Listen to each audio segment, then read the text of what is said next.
पिता, पुत्र और पवित्र आत्मा के नाम पर आमीन।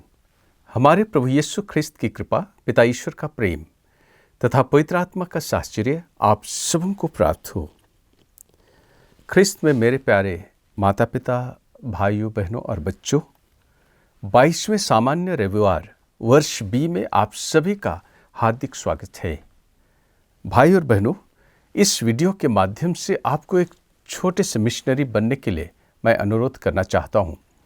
इस दिव्य संदेश को आप अपने तक ही सीमित न रखें, बल्कि अन्य ख्रिस्तीय विश्वासियों के साथ भी, जिन्हें आप प्यार करते हैं या प्यार न भी करते हों, उनके साथ कृपया इस वीडियो का लिंक शेयर करें, साझा करें। यह एक छोटा सा काम है, पर महत्वपूर्ण मिशन कार्य है।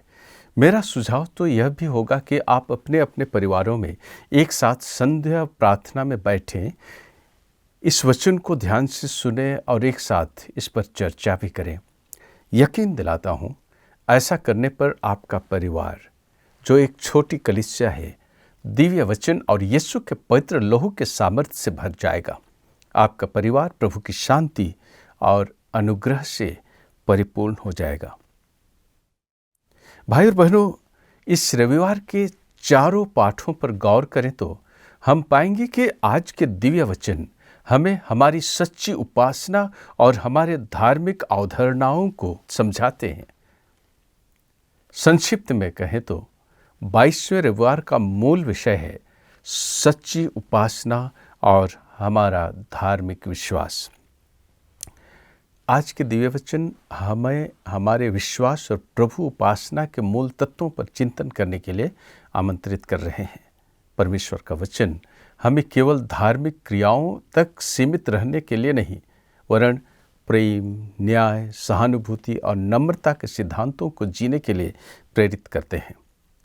आज के सभी पाठ हमें यह भी सोचने के लिए आह्वान कर रहे हैं कि क्या हमारी धार्मिक प्रथाएं, हमारे धार्मिक अनुष्ठान, हमारे धार्मिक क्रियाकलाप और संस्कार वास्तव में हमारे आंतरिक विश्वास को प्रकट करती हैं, या वे केवल बाहरी आचरण और बाह्य कर्म कांड तक ही सीमित रह जाती हैं। इस पर भी हम साथ साथ मनन चिंतन और गौर भी करें। अन्य रविवार की तरह हमारे लिए, हमारे चिंतन के लिए मैं 3 मुख्य बिंदुओं को सामने रखने की कोशिश करूंगा। पहला है हमारे विश्वास के जीवन में बाह्य अनुष्ठानों यानी धार्मिक कर्मकांड का खतरा, जो कि पहले पाठ से हम समझने की कोशिश करेंगे। और दूसरा बिंदु सच्चा धर्म हृदय की बात है, जिसे हम दूसरे पाठ संत याकूब की चिट्ठी से समझने की कोशिश करेंगे। और तीसरा बिंदु है पाखंड के खतरे, जो कि सुसमाचार के द्वारा हम उसे समझने की कोशिश करेंगे। साथ ही साथ अंत में आज की इस परिवेश में प्रभु के आज्ञाओं का पालन करना हमारे जीवन में कितना अहम स्थान रखता है, इस पर भी हम थोड़ा गौर करेंगे, चिंतन प्रार्थना करेंगे। आइए हम इन तीनों बिंदुओं पर एक एक करके मनन करें। पहला पॉइंट है हमारे विश्वास के जीवन में बाह्य अनुष्ठानों यानी धार्मिक कर्मकांड का खतरा किस तरह बढ़ सकता है। भाई और बहनों, 22वें रविवार का पहला पाठ विधि विवरण ग्रंथ अध्याय 4 1 से 2 और 6 से 8 तक लिया गया है। इसमें परमेश्वर का सेवक मूसा नबी ईश्वर की आज्ञाओं के महत्व पर जोर देते हुए उन आज्ञाओं का हूबहू पालन करने की हिदायत देते हैं। जैसे वचन 2 में हम पाएंगे, मैं जो आदेश तुम लोगों को दे रहा हूं, तुम उनमें ना तो कुछ बढ़ाओ और ना कुछ घटाओ। तुम अपने प्रभु ईश्वर के आदेशों का पालन वैसे ही करो जैसे मैं तुम लोगों को देता हूं। फिर आगे वचन 6 में लिखा है, उनका अक्षरशः पालन करो, और इस तरह तुम अन्य राष्ट्रों की दृष्टि में समझदार और बुद्धिमान समझे जाओगे। जब वे उन सब आदेशों की चर्चा सुनेंगे तो बोल उठेंगे, इस महान राष्ट्र के समान समझदार तथा बुद्धिमान और कोई राष्ट्र नहीं है। नबी मूसा इस्राएलियों को चेतावनी देते हैं कि वे इन आज्ञाओं में ना तो कुछ जोड़ें और ना ही कुछ घटाएं, क्योंकि मानवीय परंपराएं ईश्वरीय उद्देश्य से हमें दूर ले सकते हैं। ईश्वरीय आज्ञाओं को ईमानदारी पूर्वक पालन करने से ही ईश्वर प्रसन्न होते और अपनी प्रजा को आशीर्वाद देते हैं। यही आज के पहले पाठ का मूल संदेश है। लेकिन हम अपने जीवन में यानी जीवन संदेश क्या ले सकते हैं?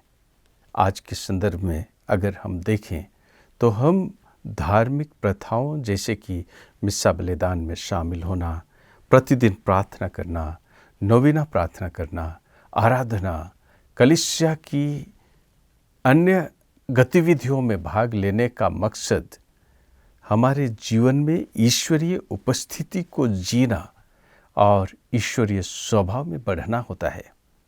आज का भजन अनुवाक्य भी, जो कि स्तोत्र ग्रंथ के अध्याय 15 हमारे सामने रखा गया है, इसमें भी हम पाएंगे कि बहुत ही खूबसूरत प्रार्थना की अभिव्यक्ति है।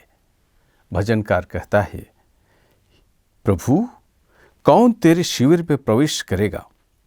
कौन तेरे पवित्र पर्वत पर निवास कर सकेगा? वही जिसका आचरण निर्दोष है, जो सदा सत्कार्य करता है, जो हृदय से सत्य बोलता है और चुगली नहीं खाता, जो अपने भाई को नहीं ठगता और अपने पड़ोसी की निंदा नहीं करता, जो विधर्मी को तुच्छ समझता और प्रभु भक्तों का आदर करता है, जो किसी भी कीमत पर अपने वचन का पालन करता है, उधार देकर ब्याज नहीं मांगता और निर्दोष के विरुद्ध घूस नहीं लेता। जो ऐसा आचरण करता है वह कभी विचलित नहीं होता।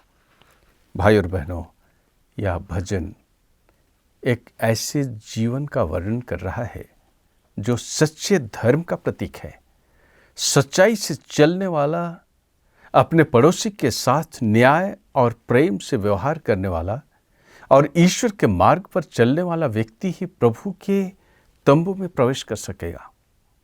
यह भजन हमें याद दिलाता है कि केवल वही लोग ईश्वर के तंबू में निवास कर सकते हैं जो अपने आंतरिक और बाह्य जीवन में सच्चाई, न्याय और पवित्रता को बनाए रखते हैं। आज का दूसरा बिंदु हमारे मनन चिंतन के लिए मैंने चुना है, वो दूसरे पाठ से है और वो है संत याकूब की चिट्ठी। सच्चा धर्म और विश्वास हृदय की बात है जो हमारे जीवन को संचालित करता है। संत याकूब की चिट्ठी अध्याय 1 वचन संख्याएं 17 से 18, 21 से 22 और 27। भाई और बहनों, आज का दूसरा पाठ, जैसे मैंने कहा, संत याकूब की चिट्ठी से लिया गया है। इसमें संत याकूब सच्चे धर्म की व्यवहारिकता पर जोर देते हुए हमें कहता है, वचन के कर्ता बनो और केवल सुनने वाले नहीं। वचन के पालन करने वाले बनो, केवल सुनने वाले नहीं। संत याकूब कहता है कि हमें धार्मिक कर्मकांडों, रीति रिवाजों और अनुष्ठानों के पालन से कमजोरों की देखभाल करना, जैसे अनाथों, विधवाओं, गरीबों, बीमारों की सहायता करना और संसार की बुराइयों से दूर रहने के लिए हमें प्रेरित कर रहे हैं। ये बात हमारे चिंतन के लिए तीसरा बिंदु मैंने चुना है सुसमाचार से, और वो है ख्रिस्तीय जीवन में पाखंड के खतरे। सुसमाचार पाठ के द्वारा यीशु फरीसियों और शास्त्रियों के पाखंड को चुनौती देते हैं। ये फरीसी और शास्त्री मात्र बाहरी स्वच्छता पर ध्यान केंद्रित करते हैं, जबकि वे कानून के अधिक महत्वपूर्ण या तो ईश्वर द्वारा दिए हुए नियम के जो महत्वपूर्ण पहलू हैं, जैसे न्याय, दया और विश्वास, जिसको वे नज़रअंदाज करते हैं। यीशु सिखाते हैं कि किसी व्यक्ति को अशुद्ध करने वाली चीज़ें बाहरी नहीं, आंतरिक हैं, जैसे कि बुरे विचार, लालच, द्वेष और अन्य पाप जो दिल से निकलते हैं और व्यक्ति को अशुद्ध करते हैं, बुरा बनाते हैं।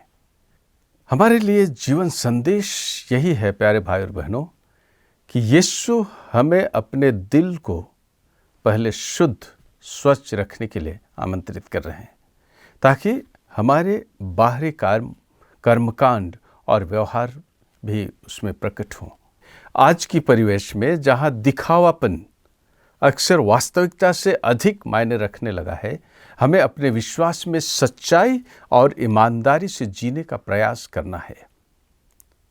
हमारे लिए जीवन संदेश, जैसे मैंने कहा, आज के चारों पाठ हमें धार्मिक प्रथाओं की सतह से ऊपर उठने, ईश्वरीय आज्ञाओं को इस प्रकार जीने के लिए प्रेरित करते हैं जिससे हमारा जीवन और हमारे आसपास के लोगों का जीवन प्रभावित हो। व्यवहारिक रूप से इसका अर्थ है कि हम समाज में अन्याय के खिलाफ खड़े हों, जैसे भ्रष्टाचार, भेदभाव या पर्यावरण का विनाश आदि के विरुद्ध खड़े हों। इसका यह भी अर्थ है कि हम अपने व्यक्तिगत संबंधों में क्षमा और मेल मिलाप की भावना को बढ़ावा दें। उदाहरण के लिए, जब हम किसी को क्षमा करते हैं जिसने हमें कष्ट पहुंचाया हो, तो हम ख्रिस्त द्वारा बताए गए अपने दुश्मनों को भी प्रेम करने की आज्ञा का पालन करते हैं। और जब हम किसी अन्यायपूर्ण नीति के खिलाफ आवाज़ उठाते हैं, तो हम ईश्वर के न्याय को प्रकट करते हैं। आज के पाठों पर जब हम चिंतन कर रहे हैं, मनन कर रहे हैं, आइए याद रखें कि सच्ची उपासना केवल हमारे द्वारा किए गए अनुष्ठानों में नहीं, बल्कि उन अनुष्ठानों से प्रेरित होकर प्रभु की शिक्षाओं पर हमारे जीवन को ढालने में है। आइए हम प्रार्थना करें और अपनी ओर से निरंतर प्रयास भी करें, ताकि हम अपने विश्वास को ईमानदारी से जी सकें। हम यह भी सुनिश्चित करें कि हमारे दिल और दिमाग, हमारे विश्वास और अनुष्ठान ईश्वर की इच्छा के साथ मेल खाते हैं या नहीं। ऐसा करने में हम न केवल अपने होठों से बल्कि अपने जीवन से भी ईश्वर का सम्मान और महिमा कर पाएंगे और दुनिया में उसके प्रेम और सामर्थ्य के साक्षी भी बन सकेंगे। आमीन। पाप का अंधकार और अविश्वास की रात्रि ईश वचन के प्रकाश और आत्मा की शक्ति से दूर हो जाएं और प्रभु यीशु का पवित्रतम हृदय हर मानव के हृदय में निवास करे। आमीन।